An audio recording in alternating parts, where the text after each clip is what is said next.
छत्तीसगढ़ की राजधानी रायपुर में जो रोड है, जिस रोड में अभी हम खड़े हैं, ये नेशनल हाईवे की रोड है। इसको अटल पथ कहा जाता है। यहाँ पर जो रोड में आप नालियाँ देख सकते हैं वो किस प्रकार से बनाई गई हैं, वो आप अपने फ़ोन की स्क्रीन पर देख सकते हैं। यहाँ पर जो प्रति सेकंड की दर से गाड़ियों का आना जाना होता है, लेकिन यहाँ पर एक 8वां अजूबा हुआ है जो आपको यहाँ पर आके देखने को मिलेगा।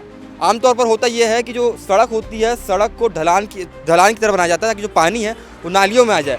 सही किया गया, लेकिन उसके बाद जो है इसके ऊपर स्लेब बिछा गई। उस स्लेब जो है सीमेंटेड स्लेब है और इसे जो है अस्थायी बनाया जाता है ताकि इसे बाद में निकाला जा सके, साफ़ सफाई की जा सके।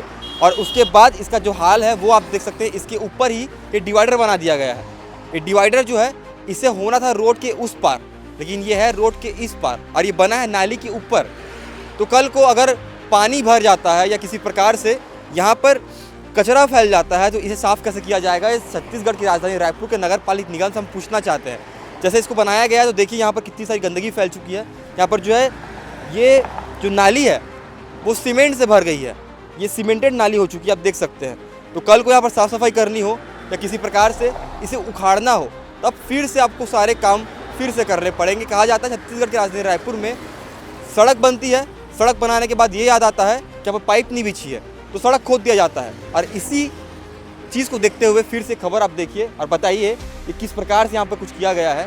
इसको लेकर के आप क्या सोचते हैं बताइए कमेंट बॉक्स पर। बाकी ऐसी खबरों के लिए बने रहे सीजी भास्कर के साथ।